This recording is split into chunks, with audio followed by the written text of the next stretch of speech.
Like now? Okay. All right, it's called to order the Board of Library Trustees meeting for Tuesday, April 20th, 2021. Roll call, please. Trustee Meadow? Here. Trustee Rule is not here. Trustee Smart? Here. Trustee Suplet? There. Trustee Tangney? Here. President Zick? Here. All right, any public comments?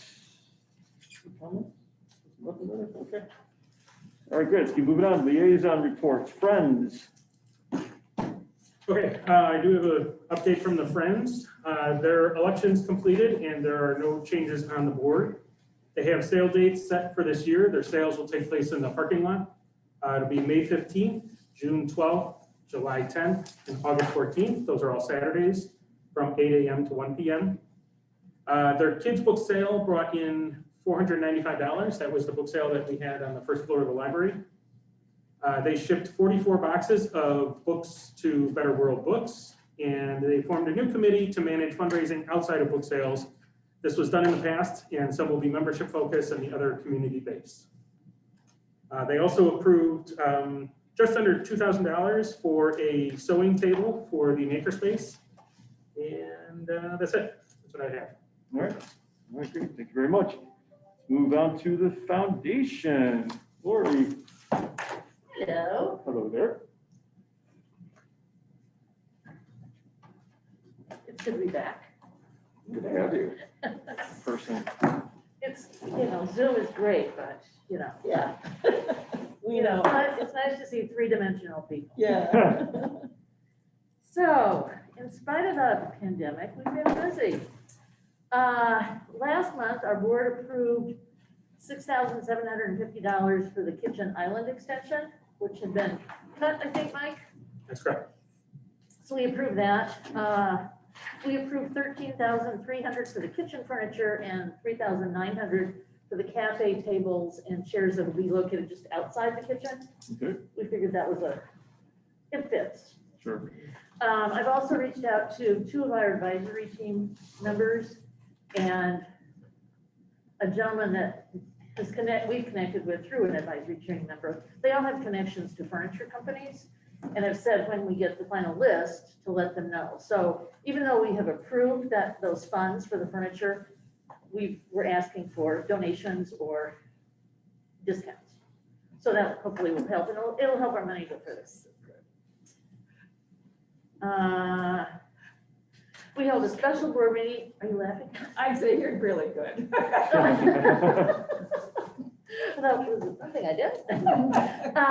So we held a special board meeting on April 1st. So Mike and I meet every Thursday afternoon. And we both say at the end of the 45 minutes or an hour, we didn't know we had anything to talk about, but we end up filling up the time. And we understood that there was when the budget came back and was over budgeted, we discussed the possibility of the foundation. Once we looked at all of the commitments we had already made to the commercial kitchen to see if we had any money left that was earmarked and restricted for the makerspace. So Mike sent us a proposal and we discussed the demolition and construction of the sewing room. And we approved $42,500 to pay to move that project forward. So that table is going to have somewhere to go. Yes. Last week, we coordinated with the library staff to specify in A, B, and C order the items needed for what we're calling the kitchen smalls, the pots, the pans, the silverware, everything else other than the big stuff that's already coming. We have done that, and we approved $9,650 to begin to purchase those. Our first order was last week. We ordered 5 KitchenAid mixers, stand mixers. Those will be coming, I think, tomorrow, and they're coming here to Chris.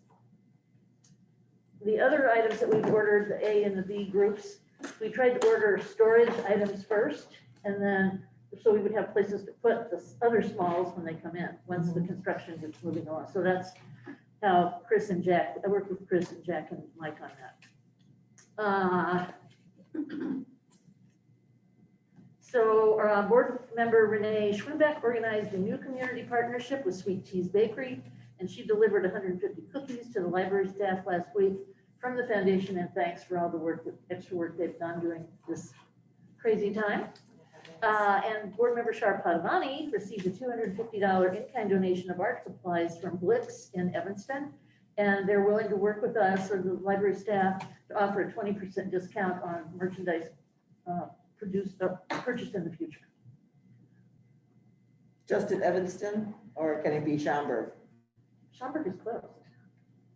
Well, no, well, I was there at Christmas time. Did they open a new one? Yeah, they did. They moved further west. Oh, Yeah, and they're in, I'm trying to think, are they down there by Kohl's or somewhere, you know, where Kohl's is, or David's Bridal?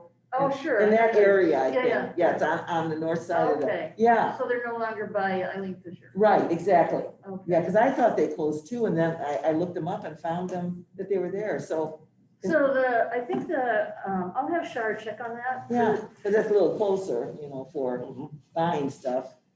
Well, it would probably all be done. Oh, if with it's all purchase online, it order doesn't matter. and Yeah, delivered, you're right. so, Yeah. you know. And for some reason, she connected with him in Evanston. I think she works with a not-for-profit or art program over there. Oh, So I yeah, think that's that was a why connection, she yeah. got in on that one. Well, now you know that Blix is open. Right, we know that. We are also updating our social media presence and our donor list on our website. And that will include all of the donations that we've received from our initial, Mike was actually our first donor back in 2018, I think. Okay. And so all of those will be updated through the first quarter of this year. Those will then link to the LED screen that will be downstairs in that little cubby area. Mhm. And finally, we just started discussing at our board meeting last week, how we can honor our circle and legacy donors when we do the Makerspace open house. Any questions? That's a lot. So what are we doing with all the stuff that we're getting in now? Where are we storing it? We have a room that we're starting on, Over there? over here. Over here? It's not really secure enough over there. Yeah, I wouldn't think so. The whole No. place is Hey, construction. yeah, right, exactly. That's what I figured. But we don't have a lot of room over here too, so it seems like we're bringing in all the stuff early. Okay, So we're gonna do an order, we got the mixers in April. And then in May, we're gonna do the A list. And in May, and then in June, we'll do the B list. So we're bringing it in slowly, but we wanna have it in time so that it can be sorted out. get it And on. also with a new organization, one of the things Mike and I were talking about was with a new organization, we have a credit card, but we haven't really used it. So we only had a $2,000 credit limit. And I'm ordering, almost $10,000 worth of kitchen smalls. So we broke the list down. So we got them just a little over $3,000 on each list. And then we asked for an extension on our credit and they gave us one. So we're in good I shape. would think you'd have a contact that might be able to help you with that, though, right? Gary did it all on his own. He did it all on his own. He Wow. did, That's pretty cool. yeah. Wow. I like that. So, anything else? Any other rooms you want us to create? Not yet. Oh, that's good. It's very We'll good. let you know. We'll talk Thursday. You Okay. got a couple ideas. What we can do on? You know, Laura, you probably have already heard this, thought of this, but I bring it up anyway, for the acknowledgement, of the donors, and sometimes what we have done is you have a night before the public open house. Uh-huh. And that's when you have the donors in. They're the first to see So I'm the working makerspace. with Mike on, when, I guess there's a few groups that need to come in early. And we, of course, want the donors to be one of those. Yes. mhm. And we also want them to see, what we're talking about is, we want them to see how the laser printer works, and how Right. some of this stuff works. So I think one of our giveaways that evening, or at least we're talking about it, we're working on our budget, are the wine glasses that have no, Oh, yeah. no stem. And so that they can see, we put our logo on it, and then they can take that away. And I had a friend in California who's big into the wine clubs. He just donated a case of California Chardonnay that is resting in my wine refrigerator for 2 months, so that the bottle fatigue will be, so I'll make sure that all 12 of them come. You might want to test the. Oh, why don't you say 11 of them show up? That means I can't. Well, I'm actually gonna check with the village to see if we can do a silent auction to get some of that money into the foundation. We would open one bottle for testing, so anybody that was wanting to buy it. So I'm willing, taste I'm it, willing to buy it, bring them all over. But you know how heavy 12 bottles of wine are. So I might have to figure out, bring them over a Debbie scooter or something. Yeah. Yeah, One bottle at a time. Right, right. right. One One's in the one refrigerator, glass get at a rid of. time on that thing is really. Right, right. So that's all I got. That's great, thank you very much. Yep. Thanks for everything. Right. Great That's job, awesome. Lori. That's awesome. Okay, let's move on to the other stuff. So action item 1, approval of the minutes of the regular board meeting of March 16th, 2021. Do we have a motion for that? I move approval of the minutes from March 16th, 2021. And I second that. Second, okay, any comments, questions, corrections, anything on that? Okay, all in favor, say aye. Aye. Nay, okay, that one goes. Let's go on to action item 2, approval of the minutes of the committee of the whole meeting of April 5th, 2021. Motion for that. I move that we approve the minutes of the committee on the whole for 4/21. No, sorry, April 1st. April, what was it, April 5th, please, 2021, sorry. Do you have a second? Second. Second. Okay, any questions, comments, corrections? All in favor, say aye. Aye. Opposed, nay. Okay, keep moving on. Let's go on to item 3, review of the financial report for the period ended March 31st, 2021. Okay, can I ask Donna to come to the table? Discuss that? Come on up.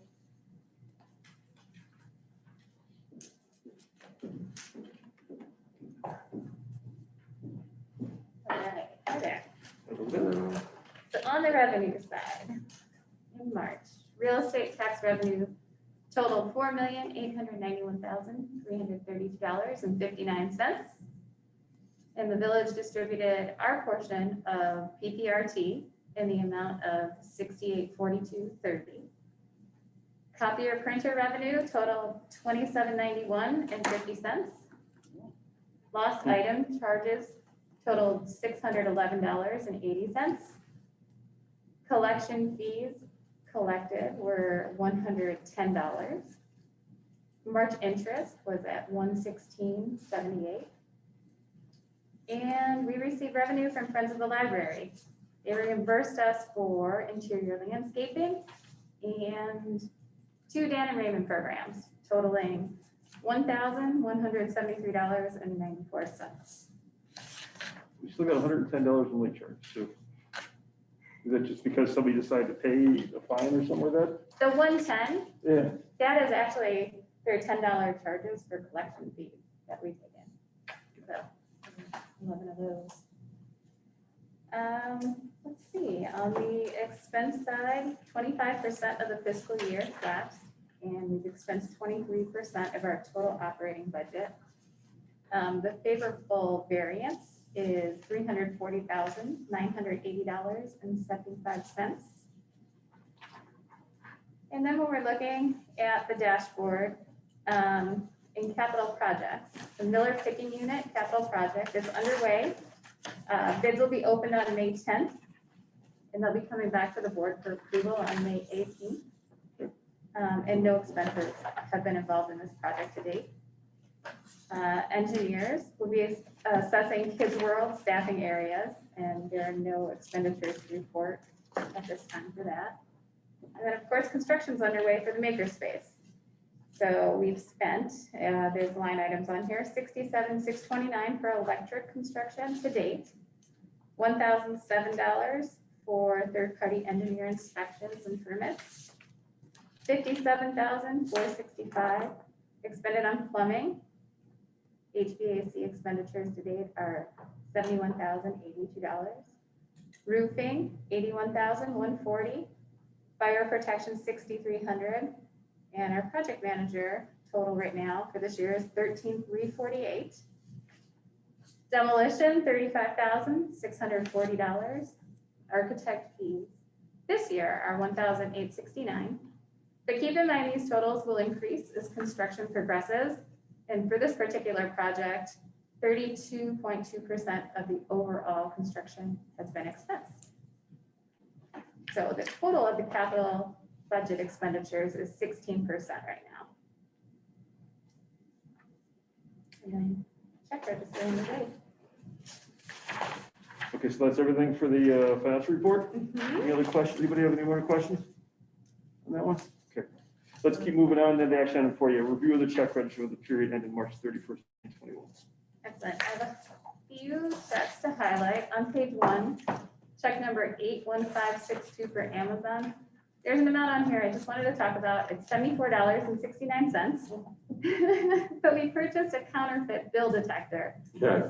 And the reason I mention it is because the library is now offering a new service to the public. Customers can update their Illinois license plate renewal stickers at the library at the stick desk. So that's 7 days a week, and until 30 minutes before close, anyone can come in and update their sticker. Do we get anything for that? Not much. Okay. We get $6 on each transaction. Okay. So it's something, but it's, obviously a benefit Right, to our yeah, the customers. service, absolutely. Yeah.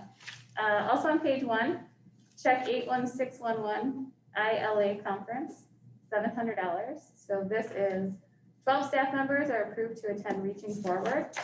It's virtual. 1 staff member will be attending Elevate virtually, and another staff member will attend Elevate. Oh, 2 Elevates, huh? What's the other one? Cindy Cumming and Matt Williams. Okay, all right. There we go. Thank you. On page 2, check number 81674, Warehouse Direct. $1,887.93. This is a staff giveaway for staff day or year review, as we're calling it this year, and those are going to be handed out on May 4th. Let's see. What are they? What did you get for giveaways? They're little power bricks. So I'm sorry, what? Little power bricks where you Oh. can charge your iPhone. and Yeah, your phone. nice. Yeah. Let's see. Page 6. Check number 81661 for automatic doors. So the total on that was $6,743. And there are new electric attached to 2 Kids World bathrooms and the collection staff door. So automatic doors. And let's see, page 8. Check number 81757 for Bruce Bennett. $120. 4 resume reviews were completed for the public. And right below that, check 18629 for Julie Madej, $30. And that's 1 resume review completed for the public as well.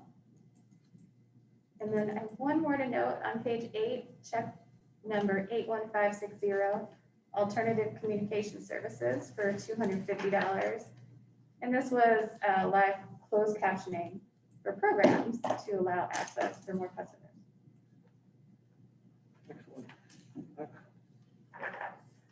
John? I'm sorry for the late question, but going back to page 2, check 81618, Interior Investment. The chair. Yes, Shannon Distel got a chair I for saw that, I saw that $629.71. too. That's a sweet chair. Yeah, my last one lasted 10 years. So this is your retirement chair? This is my retirement gift. Yes, I get a watch. Thank you. Thank you. Anything else? That's all. Any more comments or questions there? Okay, do we have a motion? I'll approve that we approve I move that we approve the accounts payable check register for the Arlington Heights Memorial Library for March 31st, 2021. In in the amount of $1,388,972.38. Second. Second there, okay, thank you. Any more comments or questions? Okay, roll call, please. Trustee Meadow, Yes. trustee Smart, Yes. trustee Supplet, Aye. trustee Cheney, Yes. president Zach. Yes. All right, let's move on to the executive director's report. So Mike, before you begin that, how are we gonna, are we gonna separate the COVID report from this, or how do you want to do that? Yeah, I'll go through this first and then go over the COVID report. Okay. Okay, thanks. Okay, a few things I highlighted in the director's report for last month. On the first page, the early learning kits are now available for checkout in Kids World. These were designed for families to bring library fun and learning home, and the kits continue to build on our Family Place Library initiative and support families on their journey to develop children's social, emotional, and cognitive skills in the comfort of their own home. Baby kits explore different themes that infants are naturally interested in. Toddler kits engage inquisitive 2-year-old customers with toy food, letters, and numbers, as well as social skill building themes like transition times or learning to share. Caregiver kits explore topics like loss of a loved one, confidence building, and new baby. The early learning kits were developed by our early literacy services supervisor, Rebecca King, with support from youth services and collection services staff. On page 2, in response to ESL student requests for more book discussions, the ESL Book Club has been created. This is in addition to the ESL department's monthly book discussion. Our ESL advisor, Amy Duffy, and our ESL literacy services coordinator, Tracy Karam, each co-hosted a virtual book buddy session with youth services librarian Evan Mathers and youth services supervisor Alice Sun. Virtual book buddies is for kids in kindergarten through 3rd grade and especially great for kids learning English as a new language. Some adult English language learner customers registered their children for this program. Then on page 4, our info services supervisor, Elizabeth Ludeman, collaborated with our program and exhibits manager, Jennifer Chaika, and program and exhibits supervisor, Megan Young, to partner with the local chapter of the League of Women Voters for local election candidate forums. The library hosted forums with candidates from 3 races, each highly attended.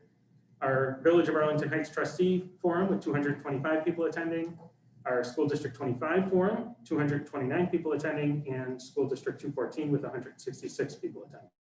Of the survey respondents, 91% of attendees indicated the event made them feel more prepared for the election.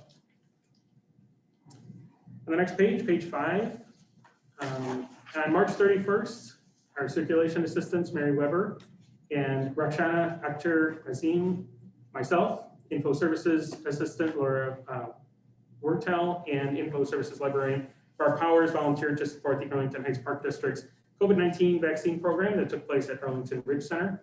They gave out over 1,000 shots during the day, and several library staff were able to receive their first vaccine during this event. So that was a nice partnership, and we're hoping to work with them again in the near future on another one. On page 8, craftivism with March's maker, Shannon Downey. I'm not going to try that again. Yes. Meet the Maker continued in March, introducing the community to various ways to make and people who make. We welcome former Chicagoan, now roving maker Shannon Downey, an embroiderist and activist who uses embroidery as a tool for social change. Really? She joined us from her RV in Austin, Texas. She was scheduled to present one hands-on workshop on Zoom and join us for a conversation about craftivism on Instagram Live. After the workshop quickly filled, a second was added by demand to welcome more people into the hands-on making space and generate additional interest and engagement as we prepare to open the makerspace. Shannon joined programs and exhibits manager Jennifer Chaika in conversation, and a new record number of people connected with this event. 67 viewed the live conversation, and an additional 1,007 viewed the recorded event. So very popular. That's becoming a very popular series. On page 9, the next page there, I want to highlight the Secret Chicago. On Thursday, March 25th, an incredible 367 viewers came out for an evening event with photographer Jessica Blarnick, based on her book, Secret Chicago, The Weird, Wonderful, and Obscure. Programs and Exhibits Manager Jennifer Chaika and Info Services Librarian Allison Lowry hosted the program, managing chats while the author presented. Jessica shared the lesser-known secrets of Chicago. Her visuals included original photos of the sites and haunts she discussed. Attendees were appreciative of the local niche content and requested more programming like it. When asked, how would you rate tonight's event? Attendees indicated 4.61, which is between very good at 4 and excellent at 5. I attended this, it was absolutely awesome. Did you give it a 5? Yeah, I gave it a 5, actually, it was awesome. It wasn't recorded, Mike, right? No, I don't think that one was. Because the vegetable gardening one, which you mentioned also was phenomenal. It was great. So many good programs. There are. Okay, on page 14, I just want to highlight a few of the professional engagement things that we have going on. So our youth services manager, Trixie Dantis, was recruited to serve as a grant review panelist for the National Endowment of the Arts. She will serve as a panelist for the NEA's Arts Education Grant supporting pre-kindergarten through 12th grade students. On March 18th, Specialty Info Services Advisor Catalina Shin joined the International Women's Day panel at Valentine High School with 15 participants from different industries as well as teachers and and students from the high school. Catalina shared her experience of being an immigrant and ESL professional. Our ESL advisor, Ali Gurley, attended the virtual ITBE conference, which is the Illinois Teachers of English to Speakers of Other Languages Bilingual Education Conference. The focus this year was equity and social justice in ESL. On March 25th to 26th, bilingual advisor Catalina Shin attended a bilingual conference organized by Southern California Library and California State Library in partnership with multiple organizations that serve the Hispanic Latinx community for library services. The focus of the conference was to highlight engagement activities in libraries as an essential part of helping communities thrive. And then on Friday, March 5th, our Makerspace Branch Assistant Manager, Chris Kruger, toured the Buffalo Grove High School Tech Labs with the Career and Technical Education Division Head, Jeff Bott. Jeff gave excellent suggestions and tips about running a commercial kitchen and industrial tool spaces. They discussed how the Makerspace and BGHS can work together in the future. And that is all I have for the director's report, for this part of the director's report. Any questions or anything else? Yes. If I may, Mike, I was going through the program reviews and evals and noting that there are data there where there were maybe little in the past, and also seeing the inconsistency in which those data are reported. When you look at the candidates forum, you've got numbers for those that attended each of those forums, and survey respondents of 91% that indicated it makes them feel more prepared, which is fabulous. But it doesn't tell you how many of those hundreds of people actually responded to the survey. So just, picking up on the details and making sure these things are tight so that it's more meaningful would be helpful. The program, the family cooking, 20 families, 45 people in all. But then there wasn't any evaluation of that program, which seemed to be really popular. Kombucha brewing, 59 attendees. Same thing, no eval for that one. And vegetable gardening, you have 116 gardeners, so it's a very popular program. But all that's reported are the testimonials. That doesn't appear that there is any evaluation done for a program that size. Craftivism, 67 viewed the live, 1,000 plus viewed the recorded event. I mean, that's extraordinary. Yet the only evals that were reported were 3 testimonials. And then the secret world of Chicago, 367 viewers, which again is phenomenal. And this time there is a record of a scale of 1 through 5, which is great. It doesn't tell again how many attendees actually responded to the survey, but you have this scale. So I guess what my observation is that there's progress being made, which is wonderful, and there's room for more improvement, but most of all, there's got to be some sort of consistency in the way we're approaching these evaluations. Thanks. President Zick, I don't know that I have ever heard us require our executive director to provide that kind of metrics in his executive director report. This is a recap of of what he's telling us happened. We do hundreds of programs a year in this building. And I think we've never asked him to provide that kind of matrix on every one of those programs in this report. So I find exception to that. I'm sorry. And nor did we tonight, President Zick. So I can't assume what Trustee Smart is suggesting. It's not a request that I'm making. It's not an observation that I'm sharing. And those are significant differences. Well, Now, I if don't know Trustee that I Smart think could that's share what- with me a report that's been made from the executive director regarding how we report, measure, and report these metrics, I'd be glad to see that. Okay, I think, well, we did talk about this during the last meeting. And one of the things that we were going to do is we were going to do, I think it was a 6 month, every 6 months is what we discussed, where we were going to do kind of like a review over where are we with all these reviews. So we can kind of get one big thing, because it is hard to go with every single one. And kind of like, you know, you've got one snapshot in time, how did that do compared to how that do? We want to know, I think as a board, if you feel differently, please say, but we want to see the whole totality of what we're doing as a unit. Now, so that's one point. Having said that, though, the one thing I will say, though, if we are going to put things on there, which having some of that information is good, consistency, just to make sure, so we're looking at it in a consistent manner. I don't think, unless you disagree, I don't think that's too much. Well, I mean, I see this as an executive director report. I don't see this as an evaluation of programming, which I concur we clearly need.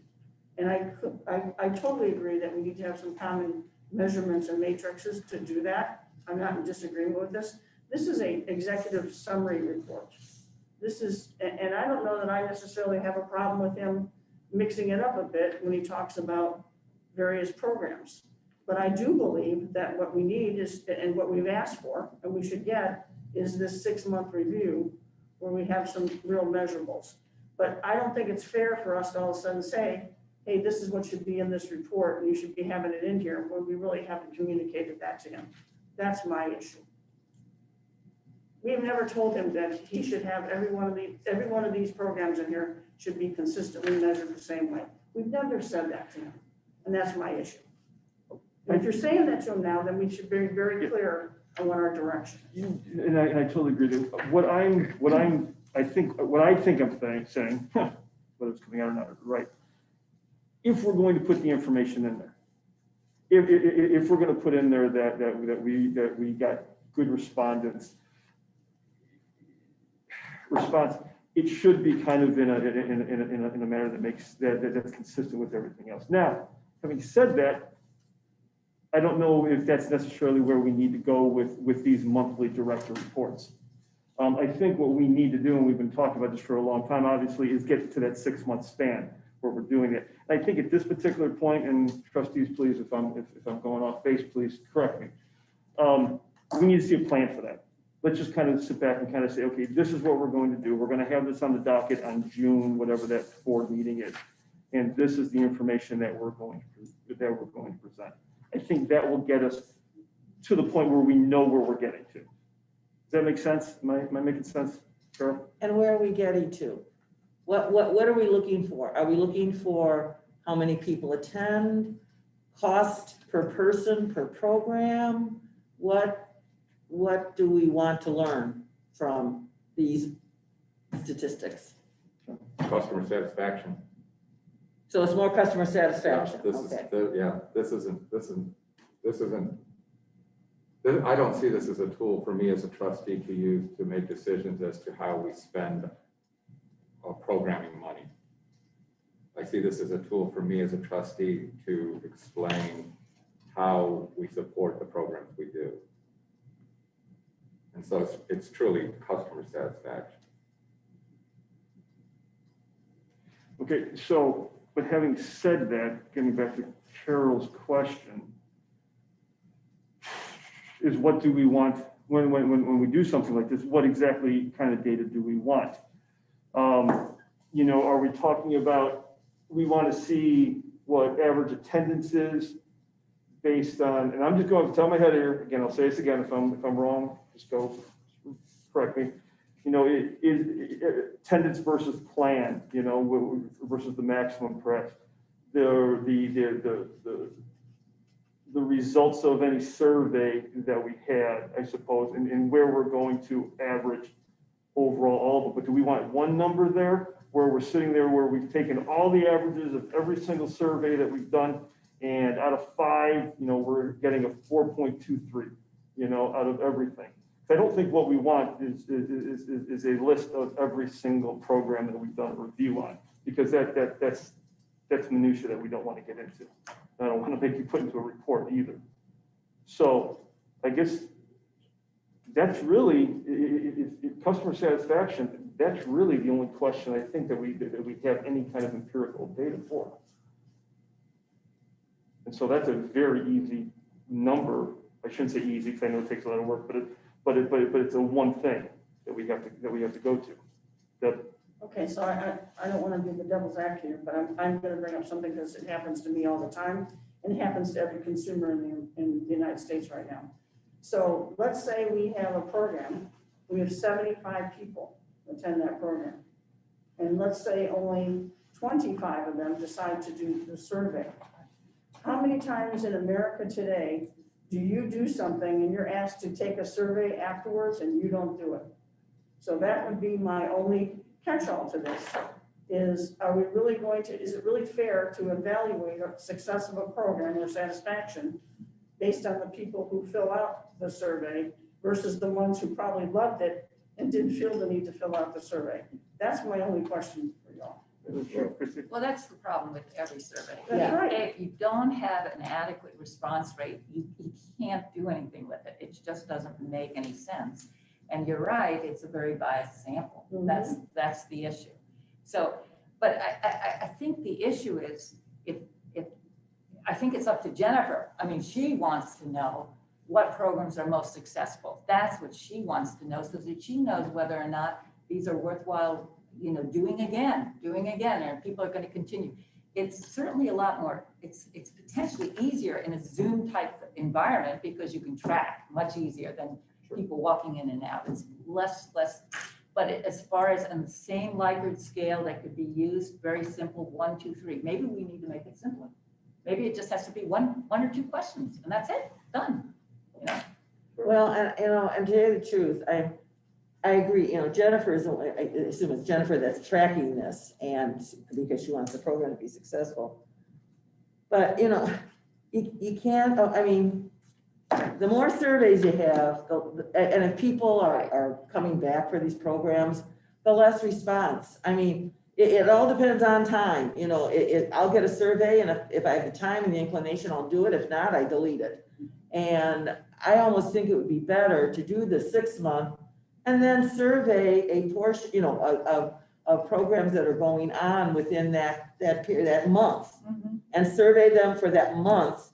Meanwhile, you could still have anecdotes and things like that, but, you know, I think trying to do this for every program is going to wear people out unless people are even going to respond. I know I would, probably, you know, unless it's a very simple question. Well, a lot of times you can do votes right in the middle of the actual Yeah. Zoom category, so it doesn't, you know, it doesn't take any additional time while you're listening. You could say that. I don't know. I don't want to create extra work. Well, you know, and I go to a very well-known hair salon, and every time I go there, they survey. And it's very simple. It takes 2 seconds. They say, good, you know, I say the same thing all the time. right. How was your service? Would you recommend to somebody else, you know? And I think, so what are they getting out of this, you know? No, But, you know, they want to say, okay, if we do it quick, then people will do it. But it's the same thing over and over. So anyway, I just don't want to wear out our customers. Oh, that's my, Like, So what's in this director's report is based on our previous conversations of surveying the larger programs, as we talked about. Not every program was surveyed. It is much easier to do in virtual than it is in person. We've tried a number of different survey tactics over the years, over the last couple of years on this. We had iPads set up, and as people were exiting, we've done a number of different things. And it's very difficult to get good, reliable data in this form. We have kids, you know, we had like the smiley face things set up, and kids would just whack whatever they want, you know, when they're walking out. It's not meaningful. the number of respondents does change. And so, looking at the percentage, at least we can give you something there. This data is not consistent in that we've asked different questions based on each of the surveys, because quite honestly, that's what's important to our staff that are making these decisions. And Jennifer is one person, but we have 40 some programmers throughout the library that are running programs. And so we are trying to standardize and get something out there that we can report back. But I think if you guys as a board want to give me very clear direction as to what you want to see, we'd be happy to implement. But there's been a lot of discussion about this, and I'm trying to respond to this stuff, but I don't. I think that's great, that there's a lot of discussion about it, because the intent is to make it part of our culture. And I'm going to say, I don't see that it is, because we have yet to see any systematic way in which that's been shared with the board. Go ahead, Mike. What we're giving the board is for the board. This is not for our staff to use for program evaluation. Right. They actually use other elements of market analysis to understand what's working and what's not. Surveys in the end are really just a report back to you guys for satisfaction. This is what you're asking for. What is it that they're using to make their decision? They're looking at attendance. They're looking at a number of different things, partnership with the schools, partnerships with community members. They're looking at a number of different things to build. They're the subject matter experts on this stuff. Right. They know what they're doing, and they're putting butts in seats. Right. That's the number that counts. When they're there, if the program is good and people are engaged, they're gonna rate it high. If they're not, they're gonna rate it low. But I guarantee you, our hosts of those programs know that coming out of that program, whether it was successful or not, and they're gonna adjust their programming schedule accordingly. Well, what's the best way that you could communicate that to us? The report that we'll be presenting to you, I showed you the schedule last time. That's a supplement to the executive director's report that we'll be presenting every month on a different topic.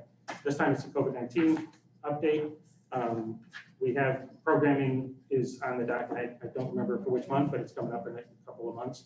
And we'll give you some additional background as to how we're analyzing these things and coming up with our programs. But I just want to make it clear that the surveys that we're doing are not really going to benefit our staff. They use very different tactics in how they pick their programs and how they come up with this stuff. Which is trust me. Trust the experts, yeah. Well, and well, and where I have, that's where I'm challenged personally, is that I'm willing to trust if I have data. And in the absence of data, then it's difficult to trust. And so we're working towards that. And so I appreciate that. Right? I have to disagree with that to some extent.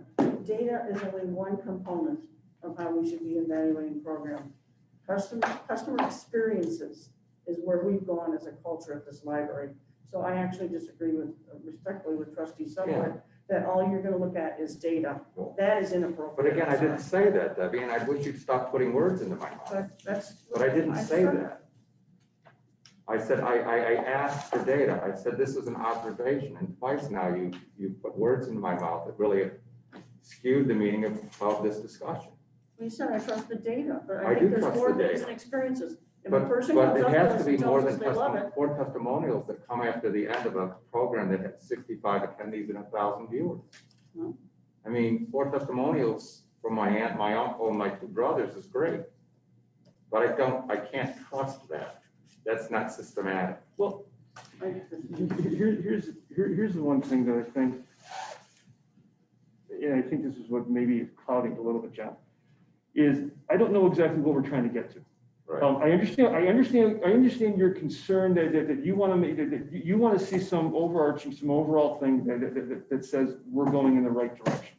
What we don't want is obviously, we don't want all the minutia that Jennifer and the other programs are looking at. We don't want that. Trust them, yes, we have to trust them. They're doing I their trust the job. content experts, but I'm asking for information.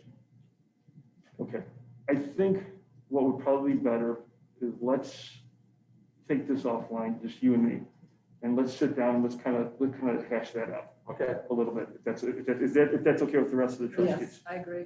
Okay, and then we'll hash it out, we'll figure out exactly what the game plan is. Okay? Yep. Okay. Then.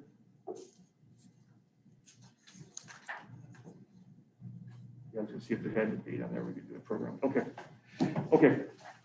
COVID-19. Okay. So for this month, we were highlighting the impact on COVID-19 and what changed during the COVID-19 over the past year, 2020, and then some of the changes moving forward. I'm not going to go through this whole report, but I wanted to give you guys a little bit bigger picture in the statistics that I'm presenting to you, looking back 2015. So you have some context as to the trends, circulation, and visits, and holds, stuff like that. But you know, we touched on a few different areas here that we felt were the highest priority or the most probably important ones for you guys to be aware of. The first is library hours. So this is something that we reduced by 16 hours now that we've reopened. As you can see on the second page there, the library was open 85 hours. We reduced that down to 69 hours in 2020 when we reopened. We bumped it up to 74 hours by adding 5 additional hours in the morning for drive up to get those early people going to work. So we're at 74. One of the things, the reason we went back to 2015 here is because 2015 or 2016 is when we moved to the extended hours. You guys remember that? Mm-hmm. Adding the hours on the weekend. So we wanted to give you kind of a big picture as to what's happening there. So this is an ongoing evaluation of hours. We're going to bring hours back as needed and if the numbers demonstrate it. So with conference rooms, the meeting rooms, and in-person programming paused, we don't really see the need right now to bring back the longer hours. We used to be open until 10 o'clock at night. Right now we're open until 8. I don't know that we'll go back to 10 based on the numbers. Even pre-COVID, those numbers were pretty low between 9 and 10 p.m. Looking at the weekend hours, that's another area that we'll be looking at. Programming might dictate that. We do know Sunday evenings were somewhat popular, so we may shift some of those hours around a little bit, but this is something that we're going to bring back slowly over time, and we'll continue to evaluate that. Then with circulation, we just want to show really here that the way people are checking things out and some of the things that are going on with circulation has changed a little bit. So bookmobile, drive-up window, those are more popular. How our holds are being filled. We expect to continue to see growth in our number of holds, being that people are placing holds and going through the drive-through to pick up their stuff. Electronic materials, this is an area that we saw huge growth last year. We're seeing strong growth this year. We showed a 69% increase in circulation when compared to the previous year from 2020. So that was huge growth. We are making some changes in the budget in 2020 and 2021 to adjust for that. So Mike, that 69%, so that was just for first quarter to first quarter. That was comparing 2 years, except for the time that we were closed and not offering services. So, oh wait, no, I'm sorry. Yeah, it would have been 2 years that are comparable. Okay. So 2019 and then 2020. All right. 69. Also, so in 2020, you're saying we saw a 69% increase. Correct. Over 2019. Oh, okay. Right. I was reading that differently. I was thinking that this first quarter this year that we were seeing a 69% over Yeah. the first quarter of last year before we got the shutdown. Right. No, it's 2020 versus 2019.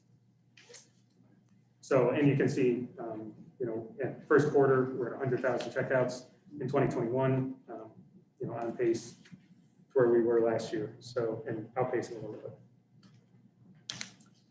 Then with programming, obviously we moved to virtual programs. We had 1,100 virtual programs and saw almost 30,000 customers. Obviously that's down from previous years and all of our programming, in-person programming. And then going forward, we are looking to reintroduce some in-person programming this summer, both in the library and outdoors. And we're going to continue offering some programming virtually. We don't know what hybrid's going to look like. We are investigating that. Hybrid is a little bit more difficult, just like these meetings, having them in person and online does provide, present some technical difficulties and stuff. So we want the experience to be good for both audiences. And so right now we're looking at in person and virtual with some potential hybrid down the road. Yeah, so, but the long and short of it is that we're going to keep doing the programming. We're going to keep the online programming, Right. virtual programming, Right. doing all that. The YouTube channel too. There's like 250 videos that we have up there somewhere around that number. Those are those staying on, or are those ever going to be weeded out? I'm gonna try to- They're going to stay on. In fact, most of the views and hours watched are not from the most current. Mhm. There's definitely favorites among our subscribers, and those are the ones that YouTube actually pushes to customers because they like popular content. Mhm. So yeah, we leave them on unless we had some really old stuff we took off before we kind of relaunched the channel during COVID. But otherwise, we do that. So is that ever going to be any kind of concern with any new programming coming up, especially if we're like repeating something? If it's already on there, or would we even want to repeat it, or just keep going back to I that don't old know one? that we would put the exact same subject with different presenters or anything. I have something, let's say we get a tax attorney do a specific program and then the tax laws change, we would pull that off. Art with Elaine is a series, Mhm. and actually we're gonna kind of repackage it for a broader audience and promote the series as something that you could do at home with your friends. Initially, that program is marketed as creative aging, which I think was to limit the audience so that we didn't have a lot of registrants. It was just seniors. But we think that that particular content has legs for a much wider audience. All right, okay, thank you. Okay, then info services, really the way they were doing business in 2020 changed. Moved to a much more dependence on chat, email, phone. Obviously, we saw a 73% increase from the previous year on chats between March and May. So that continues to be strong. Then we also had a few other changes that will continue. So the Page Turners Adult Reading Challenge was created as an alternative to traditional summer reading programs, so that one's online. We also have a permanent home on our website for essential information for community members on specialized topics. We also create crisis resource pages around unemployment, small business, financial assistance, community resources, and job seekers. So these are things that will continue as this pandemic continues. Facilities, they had their hands full for sure preparing the building for staff and customers. Working together with finance, they procured a 55-gallon drum of hand sanitizer when it was very difficult to get, along with a bunch of other PPE for our staff. They also prepared customer service desks and staff desks with plexiglass barriers, also spacing staff out. Furniture was moved all over the library to ensure social distancing.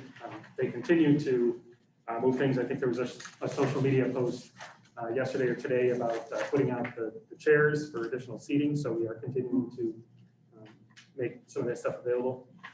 So that cleaning and disinfection protocols, those will continue, and we'll continue to open stuff up as needed. Communication changed quite a bit, both on the staff side and the public side during the COVID-19 pandemic. Moving our workforce to a remote workforce was the first challenge. We moved our Office suite to Microsoft 365. We created online documents that we could share with all staff and utilize a text messaging service to be able to notify staff when there were changes. We also moved to SharePoint. I created a director's blog called Open Mic, and we had a number of other tools such as Zoom, Microsoft Teams that we're using.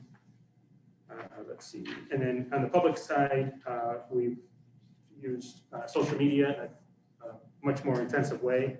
Our constant contact email campaigns have also grown significantly. And as we've talked about in previous meetings, those open rates have been very high during the pandemic. We'll continue our Stay Informed webpage on our website to keep our community informed on changes as they happen. We will continue to produce more social media content And our regular newsletter cycle has now resumed, it resumed in September.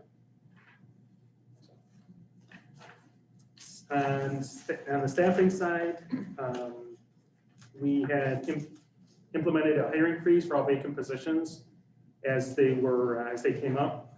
That was put in place to ensure that we could retain employment for as many staff members as possible during closure. That will remain in place until further notice. We are, just as we're opening back up and evaluating the hours and all this stuff, we want to ensure that our current positions are protected. And we're continuing to hire the most necessary positions. The hiring freeze is lifted for a position once it's evaluated. On the budget side, in 2020, our library received 98.2% of the budgeted real estate tax revenue. And then in 2019, or I'm sorry, let's see, that was actually a higher percentage than the collection of 97.7 received in 2019, pre-pandemic. And the tax revenue collected in 2021 is on par with the first 3 months of tax revenue collected in previous years as well. Let's see. Then overall, our library regular operating expenditures were slightly lower than previous years last year. And we are making adjustments within our budget. Each manager is making adjustments as needed based on the new service model. So collection services and facilities and all of those other departments that I spoke of, as things are changing, we'll be making adjustments in our budget when the budget cycle comes. On the last page, I just listed some other service changes that took place post-COVID. So just things that continue even after we open up. So any questions? Yeah, the FEMA grant, Yes. what's that about again? I think you told us, but I can't Yeah. remember. Donna, do you want to speak to the FEMA grant? Sure, yes. We were approved to put in information in the system, and we applied for $28,000 for PPE, basically for cleaning any of the facilities changes that we have, plexiglass, so on and so forth. So we should be seeing results soon, I hope. How do they evaluate that? Do you know? I mean, is there? We do have a rep who we speak to on a monthly basis, and he'll update us and let us know if there's anything else we can add. Some libraries have already submitted. I've heard that they get low percentages of what they've asked for, but working with this rep, we're expected to maybe get what we asked for. We'll keep you updated. Thank you. John? I want to thank you, not just congratulate you, but thank you on taking the time to put together such a comprehensive report of all the things with which you've been engaged and your team have been engaged with since the beginning of COVID in a single narrative. I mean, it's a tremendous amount of work that you did in order to compile this report, and it's extremely well done, very well written, easy to understand. And I just want you to know that from my perspective, I recognize that. But then it also reflects all those things that you have done in the last 13 months. And when people have come up to me, when I'm wearing that other mask, it's just the library on it, and says, "Oh, do you work at the library?" I want to tell them yes, because I know how much they love the services they receive here, but I say, no, I don't. But I am a trustee, and that we've got the best team that we could possibly ask for in order to make these things happen.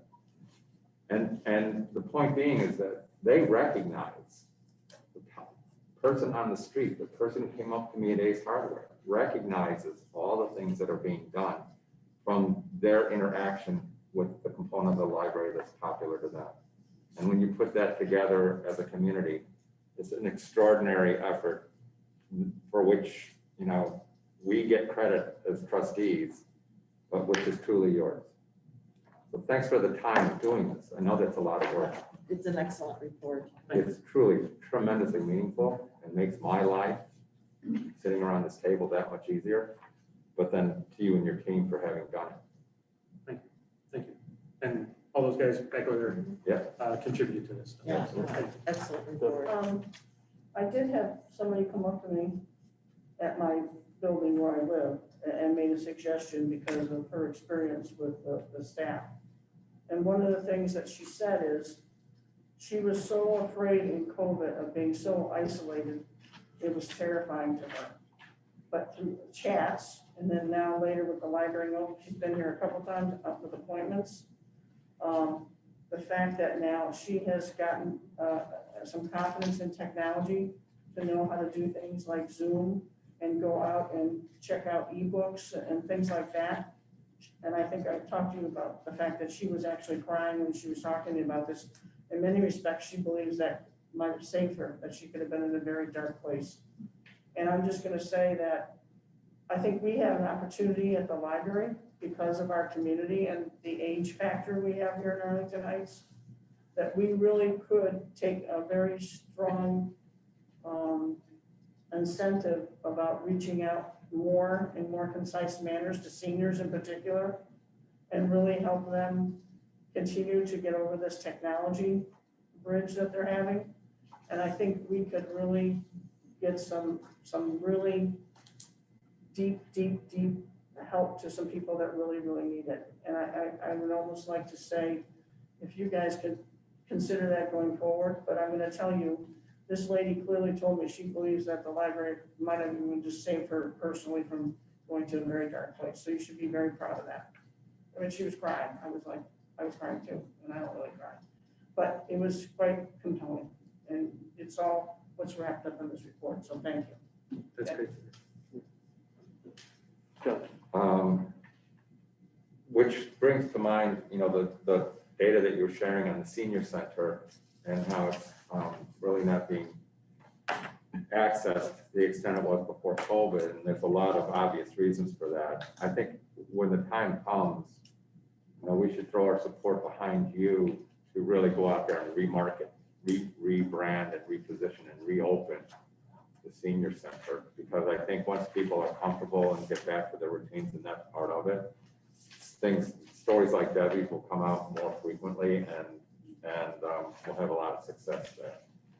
Yeah, we have a pretty active senior department, and they've done a lot of outreach to that community. They've worked with them. That's probably one of the stories that you heard, helping them with technology, getting them on Zoom, stuff like that. So there are so many stories that are not represented in this report of all of our staff throughout the library doing things. And so, I mean, this could be 100 pages easy, with all those things that we're doing. So, yeah, just, like I said just before, that I'm lucky to be here representing all these staff that are doing all these things.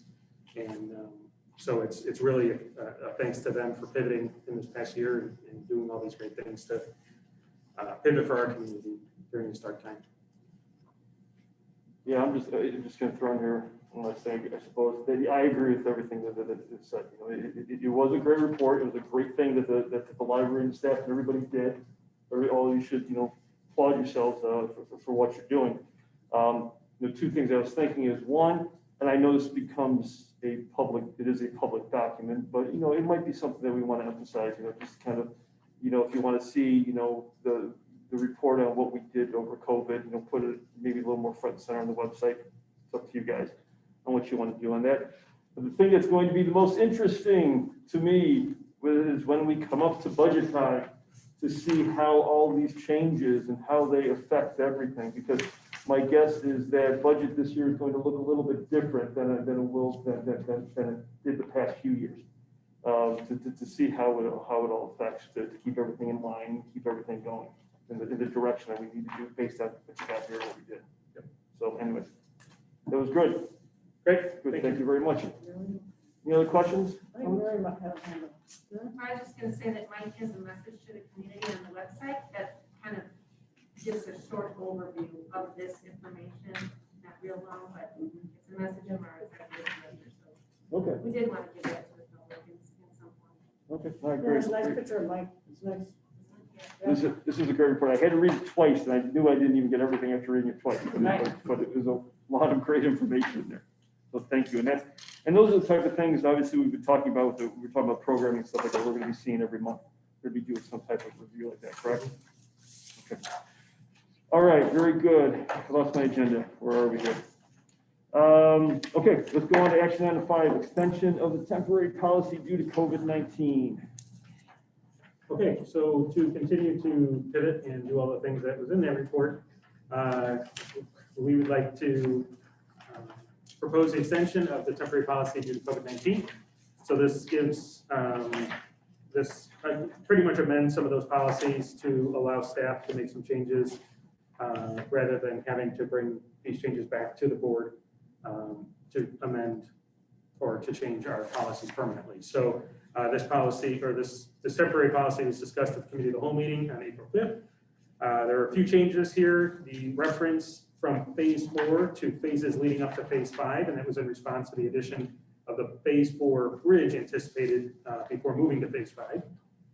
There was a removal of a few of the leave of absence, the addition of paid sick leave and or expanded family and medical leave for specified reasons related to COVID-19 as outlined by the U.S. Department of Labor. The Family First Corona Response Act was sunset by the library March 31st of 2021. So this line no longer applies. We will retain the expansion of discretionary leave or leave of absence at the approval of the executive director.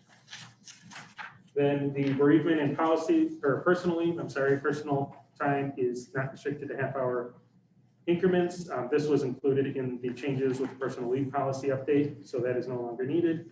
And then we had modification of 4 other points that were previously not allowed: soliciting and distributing materials, bulletin board, posting, meeting rooms, and food and beverages in the library. And we're changing that from will not be allowed to will be determined by the discretion of the executive director. And that just gives us the ability to reintroduce those things slowly as we see fit. So you have the revised policy there in front of you on the last 3 pages. And I got an effective date of July 22nd, but feel free to modify that based on what you guys feel is appropriate. Didn't we, my memory's is off here, but didn't we talk about that we were going to have these going until we got to phase 5? Did we not have a date set when we talked about this in the COP?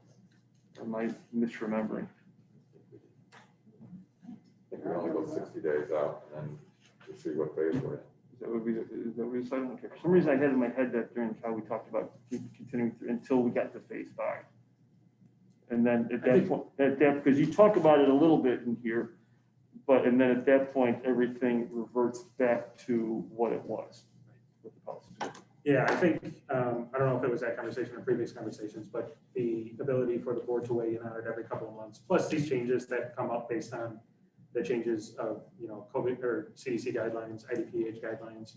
I think it's fine to bring it back every 60 days or whatever, maybe a couple of months for review. Okay. If you guys are comfortable with that. Good. I'll make the motion. The Board of Library Trustees recognizes and extends the temporary COVID-19 policy, amending existing policies effective through July 22nd, 2021. Any more comments, questions on that? Okay, all in favor, say aye. Aye. Opposed, nay. Passes. All right, very good. Let's go on to item 6, the Makerspace project updates. Okay, so this is a minor update, being that construction is continuing over there, doing fairly well. First thing I want to mention, though, is a thank you to the Friends of Foundation for their continued support. There were, as you guys know, a number of things that did not make that cut when we approved the bids for this project. We've been able to reintroduce just about everything back into this project. So as Lori mentioned, they did approve a number of things over the last few weeks, or actually last month or month and a half. The extension of the kitchen island, the sewing room construction, the small kitchen appliances and utensils, and the kitchen and cafe tables and stools. And then also the Friends of the Library approved a large 8-foot by 8-foot sewing table that is large enough to lay out like a queen size quilt or a comforter. So that was a huge draw when we were talking about this with the public and the people that are really into sewing. Having a large cutting table where they can cut something out like that is huge. So thank you to the Friends and Foundation. All of those wish list items total over $70. So that's a huge thank you once again to them. Then general construction is moving quickly. I did include some photos here. These photos are already out of date, but Our HVAC units are on the roof. Most of the major ducting has been installed. They're looking to hook those up probably in the next week because they're going to be painting or drywalling and painting soon. So they need to get the heat rolling in there. The roof replacement has been completed. The roof hatch has been installed. The tuck pointing has been completed. The plumbing, electrical, and HVAC are all awaiting inspection approval. Once the inspection is complete, drywall will finish being put up, and then the paint will begin May 1st. We're behind schedule a little bit because of the inspections. There were a few things that we're waiting on. At most, probably about 2 weeks behind schedule. But in talking to Gary, our facilities manager, and our general manager, or our general contractor, I believe we're going to be able to make that up once we're given the green light to go ahead again. So even like drywall is waiting to go up, but they put up half the wall, one side of the wall. So when we have the green light to cover up the interior of the walls, they can just knock them up and Is the inspections delayed because the village can't get out, or no, I think they're just kind of going back and forth on a few things, electrical. findings plumbing. they're having?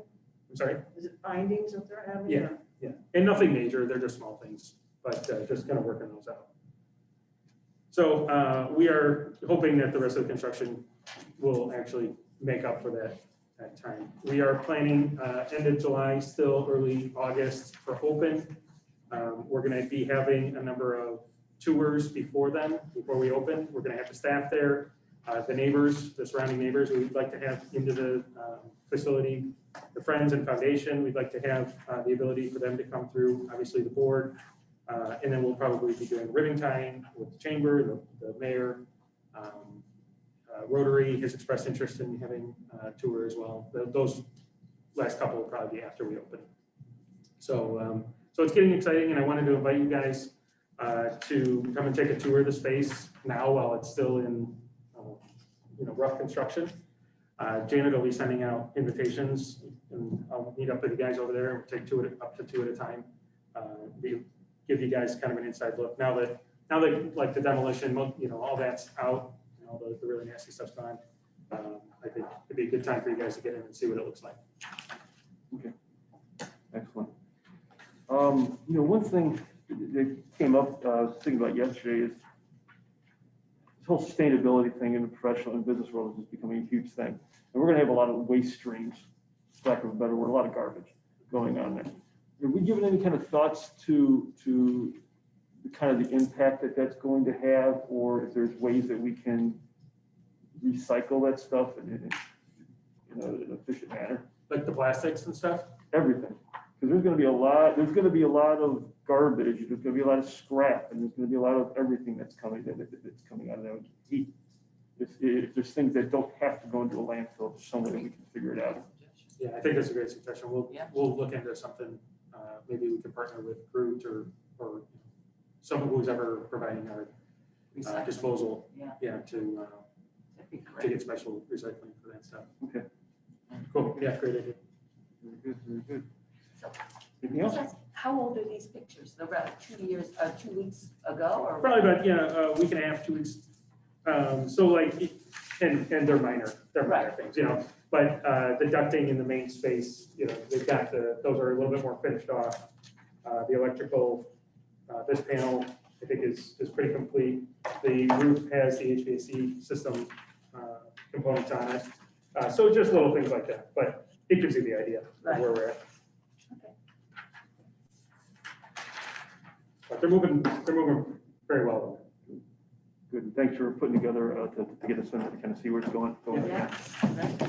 Good. Anything else on that one? Okay. All right, let's move on to new business. Action item 7. Okay. These are these things that I love it when we do it because it highlights some of the great things that people have done for this board, but also it means it's a sad time. It means somebody's leaving. So anyways, let's just kind of get on with this. I'm gonna, if you don't mind when I read this, I'm gonna take this off just so I can read a little bit. Okay, let's go on. Resolution 2101, honoring the service of Christine Tangney. Whereas Christine Tangney has served with distinction on the Board of Library Trustees of the Arlington Heights Memorial Library from 2017 to 2021. And whereas She assumed her responsibilities with enthusiasm and contributed actively to the issues before the board. And whereas during her term of service, she participated in the development of the library's strategic plan to provide valuable information to the Board of Library Trustees to help shape the future and relevancy of the library as a community resource and destination. And whereas she served in the selection of a new executive director, Michael Driscoll, in 2018.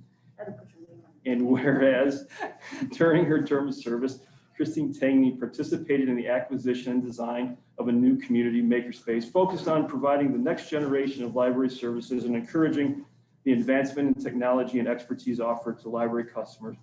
And whereas most recently, she thoughtfully supported staff during unprecedented circumstances as the library navigated the COVID-19 pandemic with the objective to serve the community as safely and effectively as possible.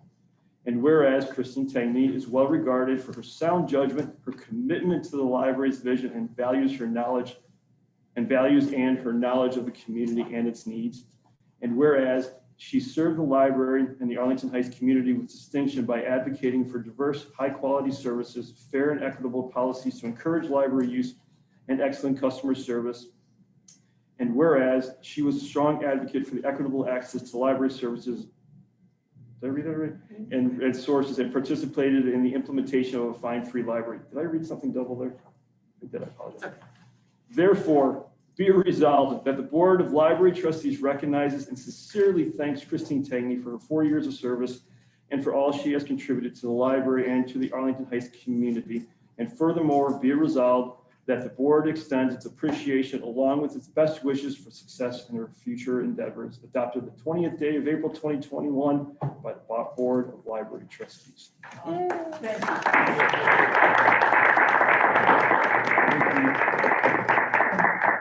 a pleasure working and being with all of you. It's been just wonderful. And it's been great because I love our library. And I thank you, staff. They're just wonderful. And Jack, I'm so glad that you're leading the way for the group. So thank you. This is just beautiful. I didn't expect it. So I think we do need a motion to approve it. Don't we, is that correct?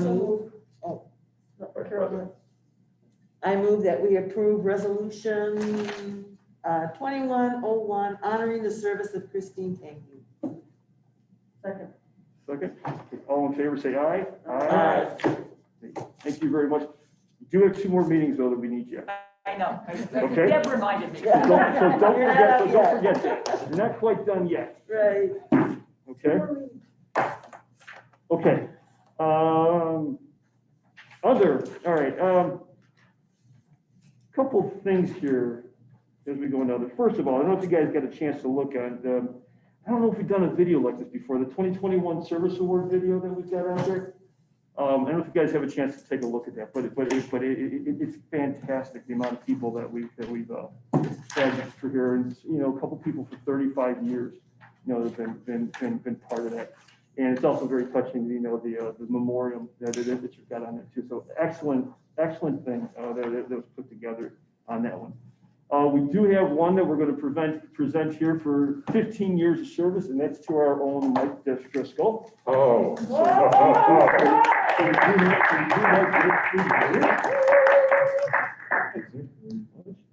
much. 15 whole years. We've got it going on there. There's some other kind of cool things that went on. The Ryan Pop Award was given to Al Garcia, correct? I believe that. So if you get to see these things, it's remarkable. The people that we have, working, at this library and everything that they do. It's absolutely fantastic. Couple other things here.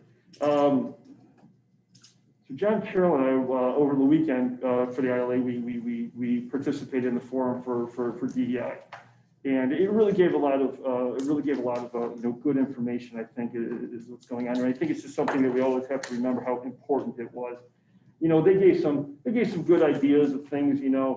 I don't know if we even have it set up, like a DEI committee that kind of just focuses on all these things and a statement and all that. And again, there's probably stuff out there that I don't know, and I apologize if I probably should know this type of thing. But one of the things it also talked about was even with the Board of Trustees, and how you go about that. And they kept talking about, maybe even like a training program, for something to that effect. Where we can, it's not necessarily a board thing, but it's something where we're getting even more people involved within the community that kind of follows the DEI plan. So it's just something that kind of came out of it. I don't know if you guys have anything else you want to throw out or. So I think that was really interesting. Talking with one of the trustees from Eli, I think it was. One thing she talked about, a little off subject, just on policies. They review policies every 3 years, not the whole thing every 3 years, but there's a 3-year shelf life on them. So when they get to be 3 years old, they review them. Not something to discuss right now, but something, future boards, we can kind of talk about it if we want to get on a little bit more of a standard schedule for something like that on that too. One thing, I'll share the observation that we've had conversations in this group about holidays and how holidays are named holidays and often affiliated with religious holidays. And I know that since I've been here for the 4 years I've been here, we've really kind of evolved from that and have moved away from that, which was really encouraging to be able to be representing the library that is moving more towards PTO than named holidays. And conversely, when you look at where some of our colleagues are in that same conversation, they are woefully behind with no sense of direction, actually, was what I was pulling from it.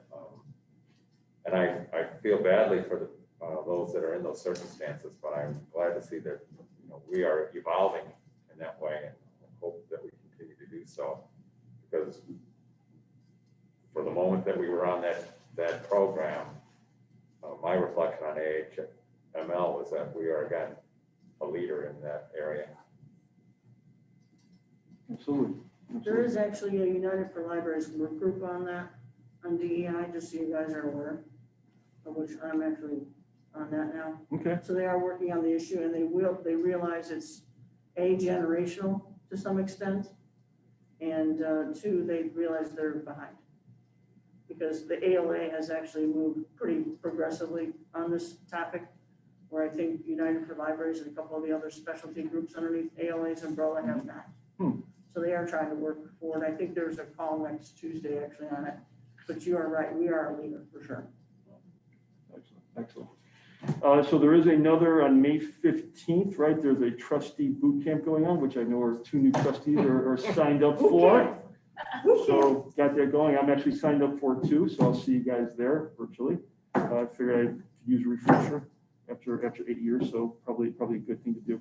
And then the last thing I just want to do is, and we kind of did it last night too, but in the village, there's obviously always a lot of changes whenever it comes down to election time, but particularly for the village board, we don't necessarily recognize everybody, but I think we just want to make kind of like a statement for somebody like Bert Rosenberg, who after 20 years on the board, and I learned last night, 34 years that he's been actually doing stuff that sounds wrong, doing things for the village. It's just incredible. So on my behalf, I just want to thank him, publicly thank him for everything that he's done over those 20 years. We did present him with something last night to kind of thank him for that also, but at the same time, just want to publicly thank him for 20 great years and everything that he's done.